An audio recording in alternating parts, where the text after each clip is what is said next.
تعظيما ورفعة ومحبة وبرا، ورضي الله تبارك وتعالى عن ذوي الفضل العليم والقدر الجليل ساداتنا وأئمتنا وموالينا أبي بكر وعمر وعثمان وعلي وأما بقية الصحابة وقرابة رسول الله صلى الله عليه وعليهم أجمعين، والحمد لله رب العالمين. يا رب بالمصطفى بلغ مقاصدنا، يا رب بالمصطفى بلغ مقاصدنا، واغفر لنا ما مضى يا واسع الكرم، واغفر لنا ما مضى يا واسع الكرم. يا رب بالمصطفى بلغ مقاصدنا، يا رب بالمصطفى بلغ مقاصدنا، واغفر لنا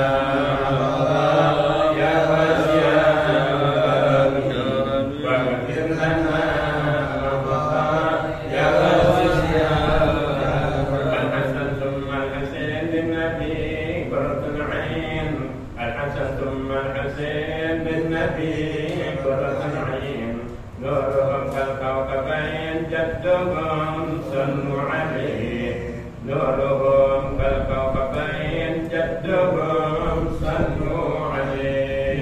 يا ربي بالمصطفى بلغ مقاصدنا، يا ربي بالمصطفى بلغ مقاصدنا، واغفر لنا ما مضى يا واسع الكرم، واغفر لنا ما مضى يا واسع الكرم. كلكم صلوا عليه صلوات الله عليه، كلكم صلوا عليه صلوات الله عليه، وينال البركات كل من صلى عليه، وينال البركات كل من صلى عليه. يا رب بالمصطفى بلغ مقاصدنا، يا رب بالمصطفى بلغ مقاصدنا، واغفر لنا ما مضى يا واسع الكرم، واغفر لنا ما مضى يا واسع الكرم. اللهم صل وسلم وبارك عليه وعلى آله. بسم الله الرحمن الرحيم. نويت التعلم والتعليم والتذكر والتذكير والنفع والانتفاع والإفادة والاستفادة والحث على التمسك بكتاب الله وسنة رسول الله والدعاء إلى الهدى والدلالة على الخير ابتغاء وجه الله ومرضاته وقربه وثوابه. وصلى الله على سيدنا محمد وعلى آله وصحبه وسلم. الحمد لله رب العالمين. بسم الله الرحمن الرحيم. السلام عليكم ورحمة الله وبركاته. الحمد لله والصلاة والسلام على رسول الله سيدنا محمد بن عبد الله وعلى آله وصحبه ومن والاه، ولا حول ولا قوة إلا بالله العلي العظيم. سبحانك لا علم لنا إلا ما علمتنا إنك أنت العليم الحكيم. ربنا زدنا علما وارزقنا فهما وافتح لنا فتوح العارفين، وفقهنا في الدين وعلمنا التأويل، واهدنا إلى سواء السبيل، وارزقنا فهم النبيين وحفظ المرسلين وسرعة إلهام الملائكة المقربين. اللهم أغننا بالعلم وزينا بالحلم وأكرمنا بالتقوى وجملنا بالعافية يا أرحم الراحمين. Amma ba'd. Alhamdulillah, bersyukur kehadirat Allah atas segala karunia-Nya yang dilimpahkan kepada kita dengan tiada hentinya dan begitu banyaknya, terkhusus nikmat iman, nikmat Islam, nikmat panjang umur, sehat walafiat, nikmat digolongkan sebagai umatnya baginda Nabi Muhammad sallallahu alaihi wa alihi wasallam. Salawat dan salam tak lupa senantiasa terus kita aturkan kepada junjungan kita Nabi Muhammad sallallahu alaihi wa alihi wasallam, Nabi yang mengajarkan kita untuk senantiasa berbaik sangka.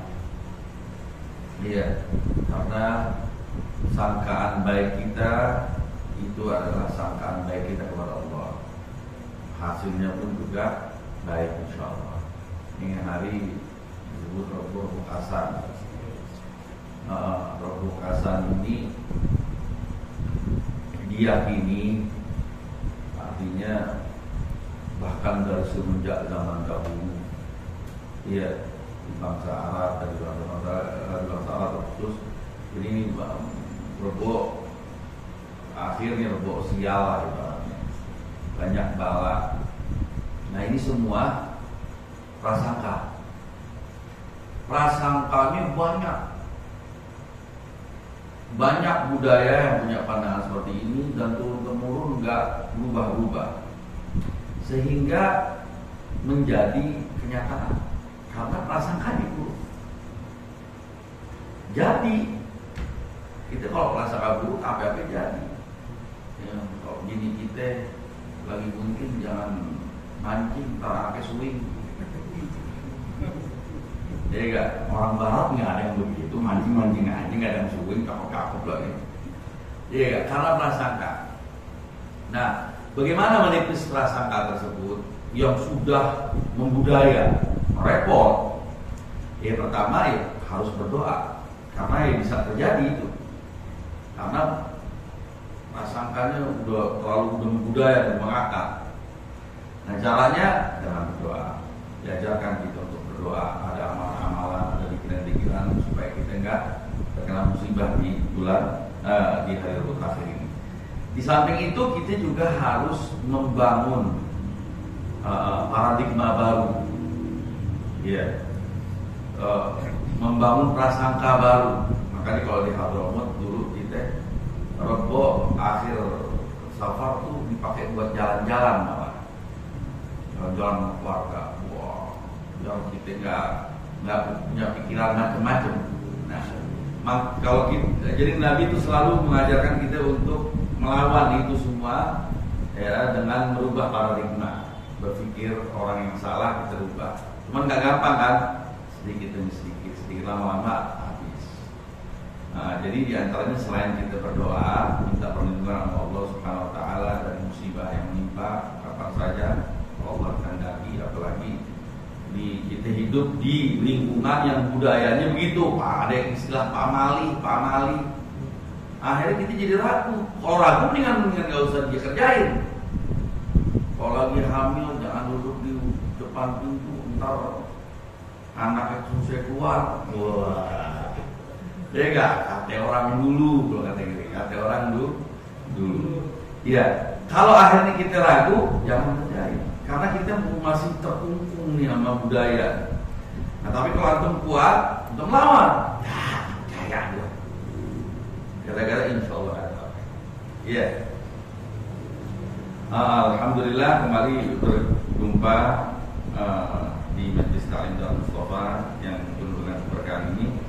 Ya, melanjutkan kajian yang mana pada kesempatan kali ini kita akan melanjutkan kajian kitab Minhajul Talibin wa Umdatul Muftin dalam mazhab Imam Syafi'i, fikih dalam mazhab Imam Syafi'i yang dikarang oleh Al-Imam Muhyiddin Abu Zakaria Yahya bin Syaraf An-Nawawi rahimahullah. Kita masih di pembahasan tentang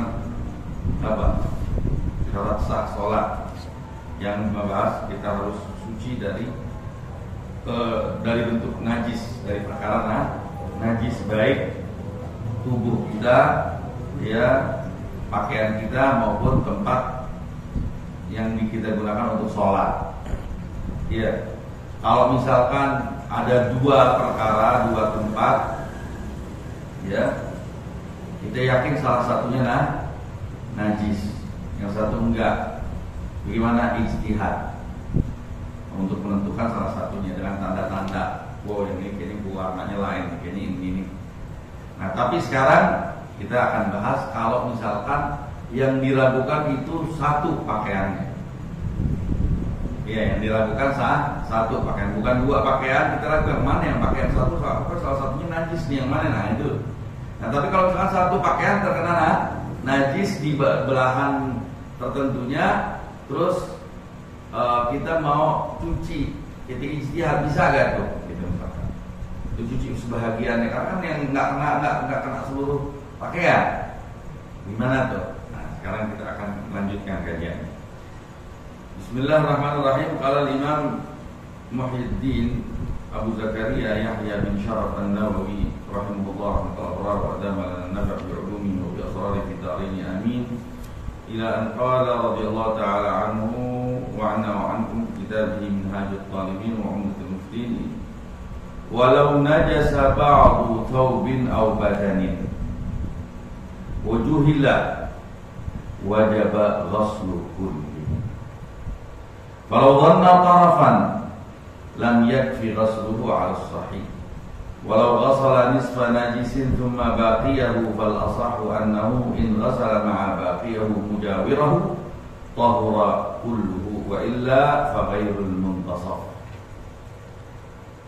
Wala tasihhu salatu mulaqin ba'du libasi najasatan wa innam yataharrak bi harakatihi wala gabidin tarafa syai'in ala najisin in taharraka wa kadha in lam yataharrak fil asah. Walau ja'alahu tahta rijlihi sahhat mutlaqan wala yadurru najisun yuhadi sadrahu fil ruku' wa sujud ala sahih. Walau wasala 'azmahu bi najisin li faqd at-tahiri fa ma'dhurun wa illa wajaba naz'uhu in lam yakhaf dararan zahiran. Gila wa in khafa fa in mata lam yunza' 'ala sahih. Bismillahirrahmanirrahim. Berkata Imam Nawawi di dalam kitabnya Minhajut Talibin sampai kepada pembahasan, ya, semoga Allah rahmati beliau dan Allah berikan kita manfaat melalui ilmu beliau dan rahasia-rahasia Allah yang Allah berikan kepada beliau, yang mana kita rasakan ilmu dan rahasia tersebut manfaatnya baik di dunia maupun di akhirat, sampai kepada kajiannya yang berbunyi walau najasa atau najisa, ya, ba'du thawbin au badanin, apabila terkena najis, menjadi najis sebahagian baju, satu baju atau sebahagian badan. Wujuhillah, tapi nggak tahu di mana yang sebahagian itu. Kita nggak tahu sebahagiannya sebahagian yang mana. Harus untuk mengenakan pakaian tersebut buat sholat, ya, untuk kita sholat, karena kita harus cuci semuanya. Harus cuci semuanya. Kalau emang benar-benar nggak tahu di mana posisi kenanya, ya, supaya sholat kita sah. Nah, tapi kalau kita tahu ancang-ancangnya, misal kena najis cuma di bagian depannya, bagian belakangnya yakin enggak. Cuci bagian depannya doang boleh, tapi semuanya bagian depan. Kalau nggak tahu sama sekali, mesti semuanya. Nggak ada jalan untuk ijtihad. Nggak ada jalan untuk ijtihad, sebagaimana nanti akan kita ketahui. Iya. Tapi kalau kita tahu ancang-ancangnya, belahan areanya secara yakin di area, misalkan di area sisi kanan lengannya, yakin di situ, yakin nggak keluar dari situ, dicuci bagian lengannya jadi cukup. Selagi nggak kita ragu, jangan-jangan di batasan antara lengan dan baju, nah itu nggak bisa kalau cuci semua tuh. Kalau kita tahu di ujungnya, kayaknya di ujung, pokoknya di lengan deh, yang jelas nggak ke badan-badan. Tapi nggak tahu di mana, cuci lengannya aja nggak apa-apa. Gitu, ya. Kalau tarafana, tapi kalau misalkan kita punya prasangka, nggak yakin nih, punya prasangka kayaknya di sini, bangkitnya dari mana prasangka ini? Dari upaya maksimal, ijtihad tadi. Ya, lam yakfi ghuslu, tidak cukup mencuci bagian yang diprasangkai secara kuat di situ najis. Kenapa? Al sahih. Kenapa? Karena ijtihad tidak boleh kalau perkara yang mau dijtihadin itu bukan perkara yang berbilang. Nggak bisa. Apa alasannya fuqaha nggak tahu. Ya, ada kajian yang lebih mendalam. Iya. Karena yang namanya ragu itu harus dari dua hal. Tapi kalau satu hal nggak bisa dicari upaya untuk menentukan yang mana yang najis. Karena kita nggak tahu, nggak jelas. Kecuali kayak tadi ya, apa namanya? Kalau ancang-ancangnya kita tahu bisa. Tapi kalau ancang-ancang begini, pokoknya kenanya di salah satu sebagian, nggak tahu depan, nggak tahu belakang, ya sama aja. Semuanya harus dicuci. Begitu. Ini belajar ginian jangan sampai ada jadi was-was loh. Ya, jangan sampai was-was. Kalau begitu, wah, muka baju, wah, cuci, wah, baju bahasa soal. Jangan, kadang-kadang begitu. Saking takut nih, was-was terlalu banyak santri banyak yang begitu. Hati anak dulu kata juga. Jadi orang yang baru belajar fikih ini, pas dengerin gini-ginian nih, jadi kayak berusaha untuk ikutin, malah berlebihan, jadi was-was. Jangan kita was-was. Itu banyak khilaf tuh. Ya. Nah, buktinya apa? Alas sahih. Artinya kalau kita punya prasangka kayaknya di sini nih, ada itu tandanya tuh berwarna itu. Nah, tapi belum nggak sampai ketika yakin. Kan al mu'tamad nggak boleh. Tapi ala gol mugabil sahih menurut Habib Ahmad bin Hasan lantas boleh kita mengambil qol walaupun muqabil sahih. Muqabil sahih lawannya sahih dhaif.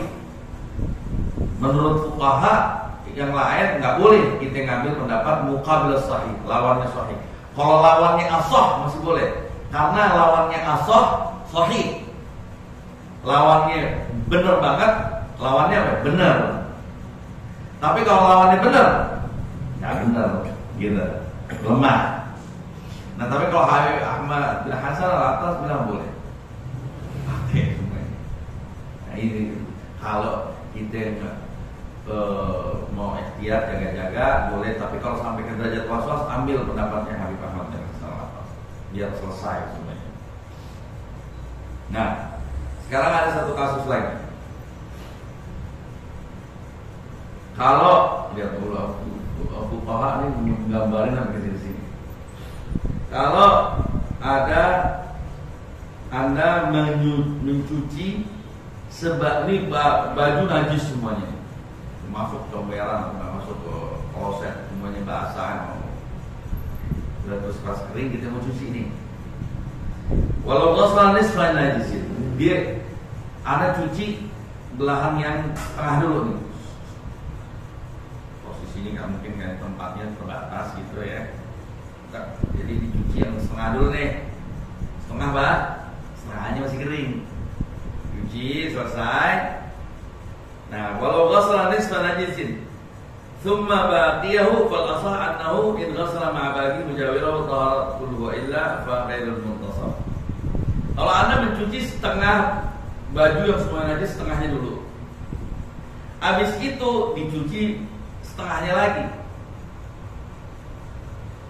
Suci semua kalau pencucian yang kedua yang setengahnya dicuci sama dicuciin lebih sedikit dari yang udah dicuci sebelumnya. Dia dicuci sebelahnya, nih, buku nih, cuci ini, ya, selesai bersih, sekarang cuci sini, ya, suci semuanya. Kalau gimana? Kalau dicuci ini sama sebagian kecil dari sini. Kenapa?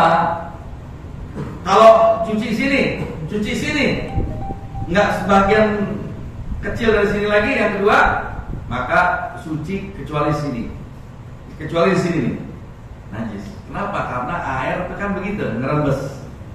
Ente cuci di sini,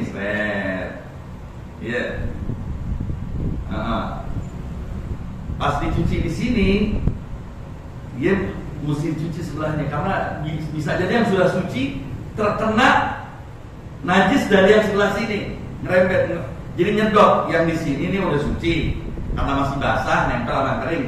Yang yang kering ini kan najis. Ini yang basah udah suci, sebagai sisi sedikitnya itu nyerap dari yang sini. Jadi nggak cukup dicuci sini doang, cuci lagi sini sama sebagian kecil dari yang tadi udah dicuci. Baru suci semuanya. Ya, paham ya? Kalau dicuci sini, habis itu dicuci sini, suci semuanya, sisa sedikit posisi tengah dari bagian yang pertama kali dicuci. Gitu. Itu maksudnya walau ghassala nisfa najisin thumma baqiyahu fal asah annahu in ghassala maka pendapat yang sahih bahwasanya apabila dicuci bersamaan dengan sisanya, mujawirahu, apa yang berdampingan dengan sisa, tahura kullu, suci semuanya. Wa illa fa ghairul tasah. Kalau nggak begitu, semuanya suci selain yang di tengah. Al-muntasaf. Ya, sekarang ada masalah baru lagi. Wala tasihhu salatu mulaqin ba'du libasi najasatan wa in lam yataharrak bi harakatihi. Kita sholat bawa najis nggak boleh, ya. Tapi kalau kita sholat, ya, baju kita yang suci nyenggol sama sesuatu yang nggak suci. Misalkan kotoran kering, kering. Kita punya lidah ini panjang. Kita sholat, kena, nempel di situ, nemprok. Gimana itu hukumnya? Jadi kita suci tapi nyentuh sesuatu yang apa? Yang najis. Wala tasih, tidak sah sholat orang suci yang bersentuhan sebahagian pakaiannya dengan najis. Wa in lam yataharrak bi harakati, walaupun enggak bergerak pakaian tersebut dengan pergerakannya. Maksud enggak bergerak dengan pergerakannya gimana? Pakaiannya amat panjang,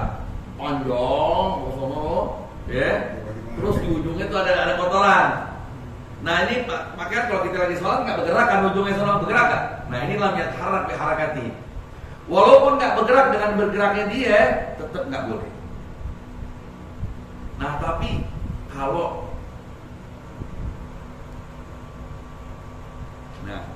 wala gabid tarafin wala gabid taraf wala gabidin tarafa syai'in ala najisin, ya, wala gabidin tarafa syai'in ala najisin. Kalau misalkan kita megang sesuatu, kita ini suci, kita berhubungan sama sesuatu yang suci. Nah sesuatu yang suci ini baru kena, ya. Jadi disebutnya gabidi, disebutnya istilahnya. Jadi gini. Sholatu man ittasala binajasin. Itu yang pertama. Atau sholatu man ittasala bimuttasilin binajasin. Sholat orang yang berhubungan dengan najis nggak boleh. Nah sekarang sholat orang yang berhubungan dengan sesuatu yang berhubungan dengan najis. Misal anjing diketannya nih.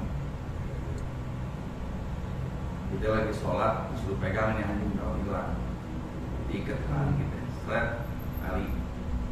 Jadi enggak. Soal kita berhubungan dengan sesuatu yang suci. Sesuatu ini berhubungan dengan najis. Iya. Gimana? Sama. Wala qabidin tarafa syai'in, tapi kalau diikat. Kalau dipegang. Nah, itu bedanya yang pertama. Kalau dipegang, digenggam, nggak boleh. Tapi kalau kita lagi sholat, ini tali di atas kaki kita begitu, nemplok di atas kaki kita, nggak apa-apa itu, karena nggak ada genggaman. Makanya ini kasus akhirnya berlaku di era sekarang nih ya. Apa coba? Bayi yang pakai pampers. Nah, ini penting nih. Sebagian ulama kita ini baca hadis. Nanti sholat udah mesin asal semua mesin, nggak kenapa-napa. Akhirnya diambil lahirnya aja begitu. Anaknya lagi sholat, wah, pampers udah hampir sehari belum diganti-ganti. Iya gak? Udah mau pesing, digendong, pede. Kan Nabi nggak apa-apa gitu. Nah, orang dulu nggak pakai pampers. Ini kasusnya begini. Ini anak kita memegang nih anak suci karena pampers kan kering dia, nyeret, jadi kan. Tapi ini anak berhubungan dengan sesuatu yang najis. Itu kalau mau bicara fikih batal. Wah, kita emang repot juga kalau punya anak kecil. Karena anak kecil mau pegang sarung itu, pegang. Nah kalau dipegang aja gitu, batal. Banyak yang belum tahu, Ustaz. Banyak yang nggak tahu. Dorong, enggak, menyingkirin anaknya juga jangan begini dipegang, kalau dikira sampai aja lo pegang, gitu. Tapi kadang-kadang aneh kesian banget, tuh anak digigiin begitu. Hah? Jadi begitu, ya. Ini kasusnya nih. Nih sekarang yang terjadi masalah pampers, Kecuali nih anak baru dimandiin, habis itu wah kering terus tidak sholat atau nih anak nempel kan. Habis sholat dibuka lagi. Was udah nggak usah dibuka udah. Iya. Jadi begitu ya. Maka intahara. Nah, pendapat siapa namanya? Imam Rafi'i bilang kalau kasus yang kedua tadi penggenggam yang menggenggam sesuatu yang suci, tapi sesuatu yang suci ini bersentuhan dengan najis. Itu katanya najis kalau dia bergerak dengan bergeraknya dia. Tapi kalau menurut Imam Nawawi enggak. Walaupun enggak bergerak dengan bergeraknya dia. Sama kayak kasus pertama. Ada lagi kasus ketiga. Orang yang sholat berhubungan dengan sesuatu yang suci. Sesuatunya yang suci berhubungan dengan sesuatu yang suci yang sucinya baru nyata. Nah, kali kalau anjingnya langsung diikat. Kalau ini anjing pakai sajur, dia pakai ini kayak apa namanya sebenarnya? Kayak kalungnya gitu. Nah, baru tuh tali diikat di kalungnya. Ya, berarti kan megang suci berhubungan dengan suci, suci baru berhubungan dengan najis. Nah, ini membatalkan apabila dia bergerak dengan geraknya. Kayak misalkan perahu, kita lagi sholat pinggir pantai, lagi naik perahu. Ini perahu nggak ada tempat buat ngikat di perahu. Nah, ini perahu nggak ada tempat buat ngikat di perahu. Dia sholat sambil dipegangin di perahu, diikat di tangannya atau di kakinya supaya di perahu nggak jalan. Berarti saya berhubungan dengan tali suci. Berhubungan dengan perahu suci. Tapi di ujung perahu sono ada kotoran. Gimana itu? Nah, kalau perahunya besar sehingga nggak bakal bergerak kalau kita tarik, nggak apa-apa. Tapi kalau perahunya sekoci yang dikitin bergerak juga, baru batal. Karena kenapa dibilang begitu? Walaupun sudah jauh, tapi masih ternisbatkan dengan dirinya, buktinya bisa digerakin. Nah, tapi kecuali kalau udah 3 kali kayak tadi, nah, tapi nggak bergerak, dan geraknya kayak misalkan perahu besar, kita pegang perahu kecil, di ujung perahu sono ada kotoran burung, kenapa nggak ada sangkut pautnya kita dia, gitu, ya. Nah, kalau ja'alahu tahta rijlihi, dalam kasus kedua tadi yang katanya kalau ditaruh di kakinya, diinjak, gitu, tak, nggak dipegang, ditaruh diinjak di kaki. Kalau ja'alahu tahta rijlihi sah mutlaqan, sah, boleh kalau diinjak di kakinya. Wala yadurru najisun yuhadis sadrahu fil ruku' wa sujud. Tapi kalau kita sholat di tempat yang ada kotorannya tapi kita nggak sentuh gitu, tapi kita berhadapan-hadapan sama najis, itu sah sholatnya tapi makruh. Kayak orang sholat dekat kamar mandi, nah itu makruh. Terakhir, walau wasala 'azmahu binajisin li faqd at-tahiri fa ma'lul. Apabila seseorang nyambungin tulangnya dengan sesuatu yang najis, kayak di pen, tapi pennya misalkan nggak ada jenis pen yang nggak najis, pennya pen najis, misalkan dari tulang hewan yang di hewan tersebut adalah hewan yang nggak boleh dimakan misalkan, atau hewan yang boleh dimakan tapi matinya digebuk. Nah itu tulangnya tetap najis. Kalau disambung tulang sama tulang itu nggak boleh. Kecuali kalau nggak ada yang lain kecuali itu, ma'dzur, dimaafkan. Kalau nggak ma'dzur, wajib naz'uhu, harus dicabut lagi di tulang. In lam yakhaf dararan, selagi nggak takut bahaya. Tapi kalau takut bahaya, udah nggak apa-apa. Kayak model ini apa namanya? Tato. Kayak model tato itu najis. Kenapa? Karena tintanya dicampur sama darah. Karena sambil tusuk-tusuk. Jadi itu tinta melekat tuh karena ini tinta itu campur sama darah. Jadi melekat. Nah, berarti kan dia sholat ada tinta dan campur darah tersebut selalu di permukaan kulitnya. Itu nggak boleh. Harus dihilangkan. Kecuali kalau ngilang ini bisa berbahaya buat dirinya, nggak apa-apa, dimaafin. Tapi syaratnya harus tobat. Lebih. Kalau pen itu biasanya dari logam kan? Ya kalau logam nggak apa-apa. Nggak, ini kan gambarannya kalau selain logam. Wallahu a'lam bishawab.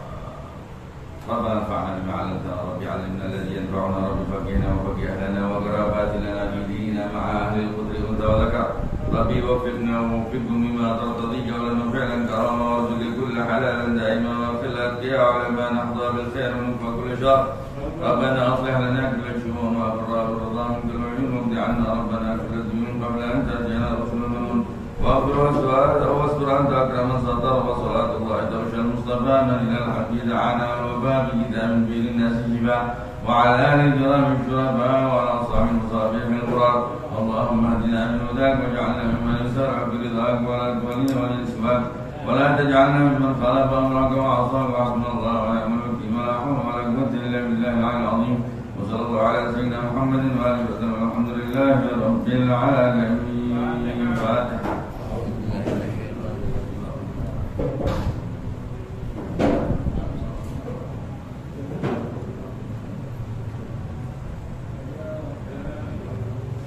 يا ربنا اعترفنا بأننا افترضنا وأننا أسرفنا على لظى أشرفنا وتب علينا توبة تغفر كل حربة واستر لنا الأوراد وآمن روعاتي واغفر لوالدينا ربي ومولودينا والآل والإخوان وسائر البلدان وكل ذي محبة بغيرة أو صحبة والمسلمين أجمعين يا ربي اسمع فضلا وجودا منا بابتسام منا بالمصطفى الرسول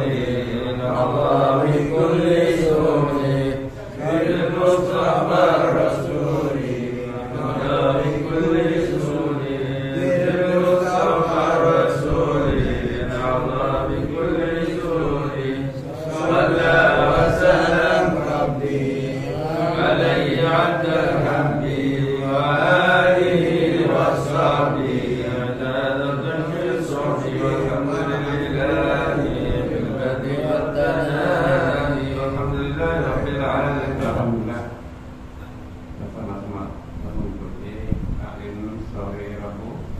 Alhamdulillah mudah-mudahan kita dapat semakan dalam kehidupan kita ini nanti kita perlu diketahui insyaallah biasanya nih Darul Musafah kan bikin acara khol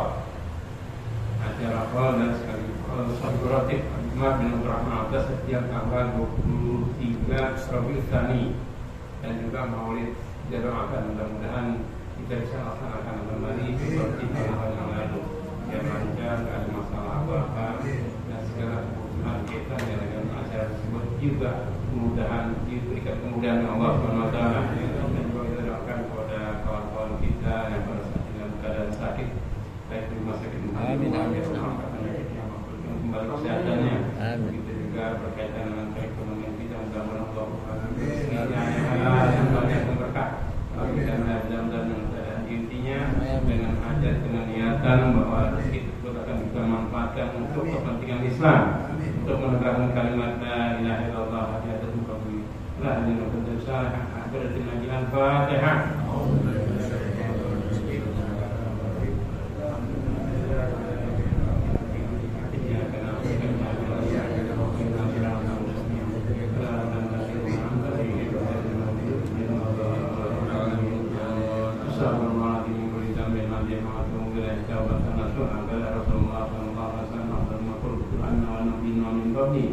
La ilaha illallah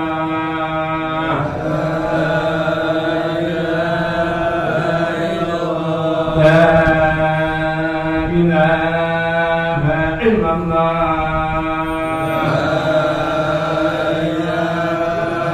illallah La ilaha illallah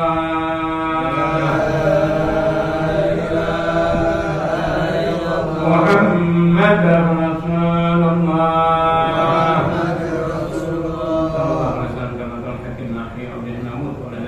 insyaallah ta'ala minal aminin birahmatika arhamar rahimin